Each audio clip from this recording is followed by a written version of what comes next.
Friends வணக்கம். எல்லோரும் சௌக்கியமாக இருக்கீங்கன்னு நம்புகிறேன். நான் இது நேற்று நம்ம வேறு ஒரு டிஷ் பண்ணுறதுக்காக நேந்திரம்பழம் ஆவியில் வேக வச்சோம் இல்லைங்களா. அப்போ இந்த தோல்கள் எல்லாம் எடுத்து வச்சுருந்தேன்.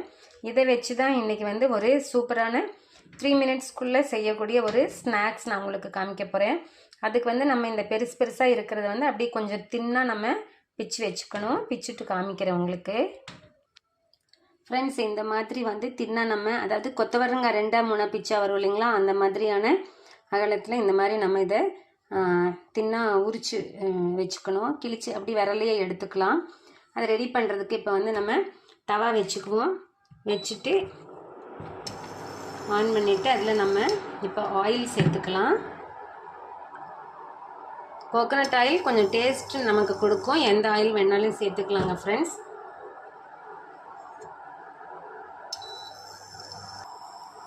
இப்போ எண்ணெய் காஞ்சிருச்சு, இந்த வாசனை வருது.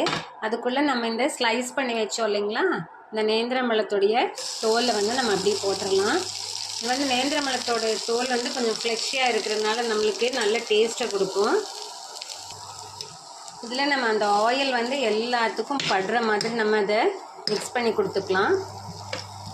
கொஞ்சம் ஹீட் அதிகமாகவே வர்ற மாதிரி வச்சுக்கணும். நம்ம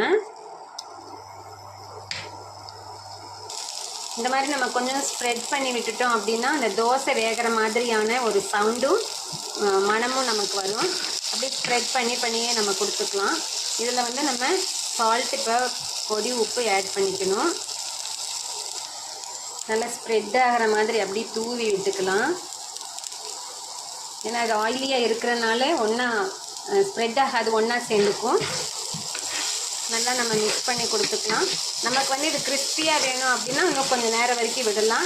இல்லை கிறிஸ்பியாக வேண்டாம், சாஃப்டாக வேணும் அப்படின்னா இப்போவே இந்த ஃபைனலாக ஒரு பொருள் நம்ம ஆட் பண்ணுவோம், அதை ஆட் பண்ணி இறக்கிடலாம்.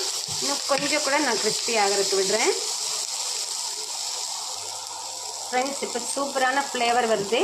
இப்போ நம்ம அது கூட ஆட் பண்ணக்கூடிய ஒரு முக்கியமான பொருள் என்னென்னா, நம்ம எல்லார் வீட்லேயும் இருக்கக்கூடிய இட்லி பொடி. இந்த இட்லி பொடி அப்படியே தூவி விட்டால், ஏன்னா அதுலேயே நமக்கு காரம் இருக்கும், அதனால் வேறு காரம் தனியாக நான் போடலை.